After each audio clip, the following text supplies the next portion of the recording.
So hey guys, welcome back to our channel focus studies. This is Saket Kumar और आज हम अपना अगला टॉपिक शुरू करने जा रहे हैं जो कि है रिसोर्स प्लानिंग इन इंडिया। तो हम इस टॉपिक में पढ़ेंगे कि इंडिया में रिसोर्स प्लानिंग किस तरह से की गई थी। तो चलिए हमारे इस टॉपिक को शुरू करते हैं। तो इस टॉपिक में सबसे पहले मैं आपको टॉपिक के ब्रॉड रीडिंग के बारे में समझा देता हूँ, थोड़ा सा आउटलाइन दे देता हूँ टॉपिक का शुरुआत में कि जैसे रिसोर्स प्लानिंग इन इंडिया में रिसोर्स प्लानिंग किस तरह से की गई है।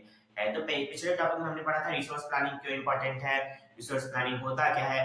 तो इस टॉपिक में हम पढ़ेंगे इंडिया में कैसे किया गया और उसको करने का फायदा क्या था। तो अब देखिए रिसोर्स प्लानिंग में क्या क्या आता है। तो रिसोर्स प्लानिंग में सबसे पहले आते हैं identification and inventory of resources across region of the country. यानी कि देखिए अब इंडिया एक बहुत बड़ा कंट्री है, ठीक है। कहीं पर भी खड़े होकर माइनिंग करने लगेंगे और रिसोर्स निकालने लगेंगे तो इससे क्या होगा, पैसे की बर्बादी होगी। और किसी भी रिसोर्स को निकालने के लिए बहुत ज्यादा कभी कभी डीप माइनिंग करना पड़ता है। कुछ रिसोर्स भले ही ऊपरी लेयर में मिल जाएंगे बट ज्यादातर रिसोर्स अंदर मिलते हैं लैंड के, तो उसके लिए माइनिंग करना पड़ता है, बहुत सारा खर्चा जाता है, एक्सपेंसेस बहुत ज्यादा होता है। इसलिए पहले आइडेंटिफिकेशन होता है रिसोर्स का कि कहाँ पर रिसोर्स मिल सकता है, किस रीजन में मिलेगा। और इन्वेंटरी यानी कि थोड़ा सर्वे किया जाता है, मैपिंग किया जाता है, क्वालिटी और क्वांटिटी को परखा जाता है कि कितने क्वांटिटी।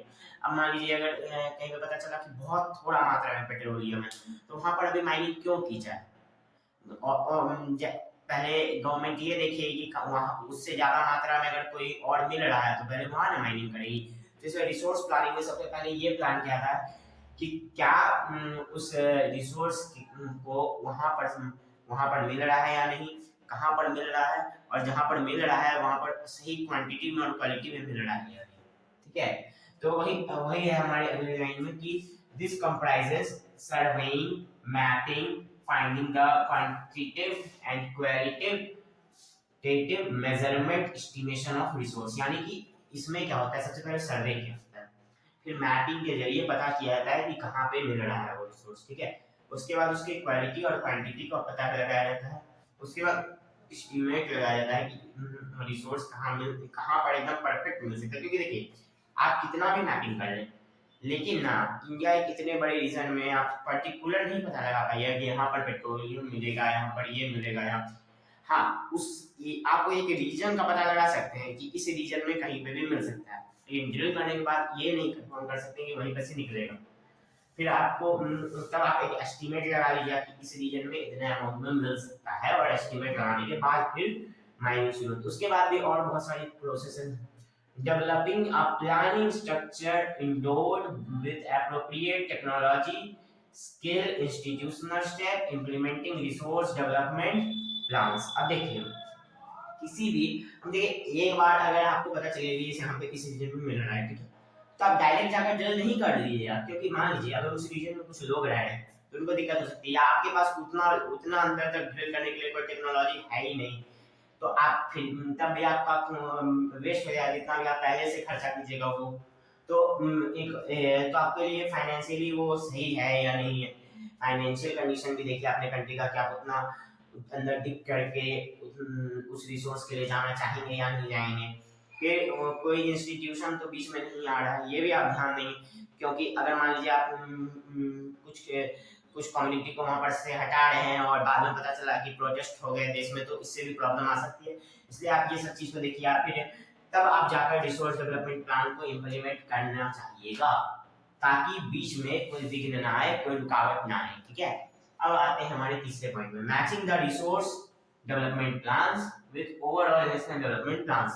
तो अब देखिए अब आप अपने प्लान को, जो कि रिसोर्स के डेवलपमेंट के लिए जो प्लान है उसको मैच किया। अब देखिए प्लान को आप प्लान को आप डायरेक्ट अप्लाई नहीं कर सकते हैं।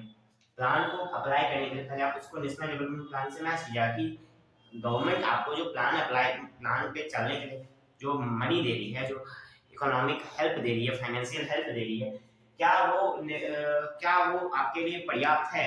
अगर नेशनल डेवलपमेंट प्लान के हिसाब से आपको उतना फाइनेंशियली हेल्प नहीं मिल रहा है गवर्नमेंट से, तो आप रिसोर्स डेवलपमेंट प्लान को कैसे अप्लाई कर पाएंगे, मुश्किल होगा। तो इसीलिए पहले उसको नेशनल डेवलपमेंट प्लान के साथ मैच किया है कि कितना हम कर सकते हैं, ठीक है। इंडिया ना इस क्षेत्र में रिसोर्स डेवलपमेंट प्लान्स में बहुत पहले से ही शुरू से ही इसमें काम कर रहा है। जैसे कि इंडिया ने सबसे पहले फर्स्ट 5 ईयर प्लान लॉन्च किया था इंडिया के इंडिपेंडेंस के तुरंत बाद, जो कि 1951 में किया गया था, ठीक है। ये बेसिकली प्राइमरी सेक्टर के लिए था। प्राइमरी सेक्टर क्या होता है वो आप हमारे इकोनॉमिक्स के वीडियो में पढ़ सकते हैं, हम वो उस चैप्टर का भी वीडियो बनाएंगे, बस बने रहिए हमारे चैनल के साथ, ठीक है। तो यही फर्स्ट 5 ईयर प्लान जो है आपका उसी के लिए है कि 1951 से पहले 5 सालों तक इंडिया में जो रिसोर्स डेवलपमेंट होगा उसके लिए प्लान बनाया गया था, ठीक है। अब देखिए क्या सिर्फ रिसोर्स का अवेलेबिलिटी यानी does only the availability of resource can satisfy the need of people and society, क्या सिर्फ रिसोर्स के अवेलेबल होने से सोसाइटी का नीड पूरा हो जाएगा कि हाँ रिसोर्स है, यहाँ पे बहुत सारा पेट्रोलियम है, ठीक है, मान लीजिए मेरे सिटी में बहुत सारा, मेरे स्टेट में बहुत सारा रिसोर्स अवेलेबल है, ठीक है। अब भले ही मेरे स्टेट में बहुत सारा रिसोर्स अवेलेबल है, बट अगर जब तक मेरे पास टेक्नोलॉजी नहीं होगी क्या मैं उस रिसोर्स का यूज कर पाऊंगा। अब मान लीजिए कोई एक ऐसी स्टेट है जिसके पास कोई टेक्नोलॉजिकल डेवलपमेंट अच्छी नहीं है, क्यों, क्योंकि वो जब स्टेट बहुत ज़्यादा अंडर डेवलप्ड है, ठीक है। तो अब उस स्टेट के पास क्या उतना इकोनॉमिकली पॉसिबल हो गया टेक्नोलॉजिकली कि वो उस रिसोर्स को निकाल पाए, और जब वो उस रिसोर्स को निकाल ही नहीं पाएगा तो वो पीपल के नीड को कैसे सेटिस्फाई करेगा या फिर सोसाइटी के नीड को कैसे सेटिस्फाई करेगा। तो यही यहाँ पे से समझ में आता है कि सिर्फ अवेलेबिलिटी होने से रिसोर्स सेटिस्फाई नहीं कर सकता है नीड को। फिर आप इसमें ये भी देखेंगे कि क्या इंस्टीट्यूशन सही है रिसोर्स को यूज करने वाले, तो क्या इंस्टीट्यूशन सही नहीं होंगे तो वो क्या करेंगे, सही प्लान में रिसोर्स का यूज नहीं करेंगे और जुडिशियस यूज नहीं हो पाएगा रिसोर्स का, तो तब भी पीपल का नीड सही से सेटिस्फाई नहीं होगा। अब इसके लिए हम एग्जांपल लेते हैं ये जो वेस्टर्न कंट्रीज हैं जो कि इंडिया की तरफ अट्रैक्ट हुई थी, किस लिए, या फिर कॉलोनीज की तरफ अट्रैक्ट हुई थी, किस लिए, तो क्योंकि इन कॉलोनीज के पास रिसोर्स बहुत ज्यादा था, इंडिया में रिसोर्स ज्यादा था, अफ्रीका में रिसोर्स ज्यादा था, तो इसलिए अट्रैक्ट हुई थी क्योंकि इन सभी कंट्रीज के पास रिसोर्स बहुत ज्यादा है, ठीक है। और ये लोग क्या किए थे वेस्टर्न कंट्रीज वाले सब कि सी रूट के मदद से और सी रूट्स के मदद से आए थे इंडिया, अफ्रीका, ये सारे कंट्रीज ढूंढे थे, उसके बाद वहां पे कॉलोनीज बनाए थे और कॉलोनीज बनाकर वहां पे कब्जा किए थे। अब देखो ये कब्जा करने में उनको मदद कौन किया, उनके पास जो टेक्नोलॉजिकल डेवलपमेंट थी वो। तो इससे क्या पता चलता है कि इंडिया की जो हिस्ट्री है उसमें जो कॉलोनीज थी, इंडिया की जो हिस्ट्री है उसमें जब कॉलोनीज बनाई गई थी तब तब इंडिया उतनी टेक्नोलॉजिकली एडवांस्ड नहीं थी कि इंडिया अपने रिसोर्स का सही से यूज करता है। लेकिन ये जो ब्रिटिशर्स या फिर दूसरे कॉलोनीज बनाने वाले जो लोग थे वो जब आए तो उन्होंने देखा कि रिसोर्स यहाँ ज्यादा है, उन्होंने अपनी टेक्नोलॉजी का यूज करके हमारे ऊपर राज किया, लेकिन उससे लोगों की नीड को सेटिस्फाई नहीं कर पाए, क्यों, क्योंकि वो एक जुडिशियस वे में रिसोर्स का यूज नहीं कर रहे थे, वो सिर्फ अपने लिए रिसोर्स का यूज कर रहे थे, ठीक है। तो ये चीज आप यहाँ ध्यान रखिए। इसीलिए इंडिया में अगर हम इंडिया में रिसोर्स के डेवलपमेंट को देख रहे हैं तो हमें सिर्फ एक टेक्नोलॉजिकल पॉइंट ऑफ व्यू या सिर्फ रिसोर्स के पॉइंट ऑफ व्यू से ना चलते हुए हिस्टोरिकल पॉइंट ऑफ व्यू भी देखना हो कि इंडिया में हिस्ट्री में कैसे रिसोर्स डेवलपमेंट हुआ था, किस तरह का था, हिस्टोरिकल एक्सपीरियंसेस क्या क्या थे इंडिया में, ठीक है।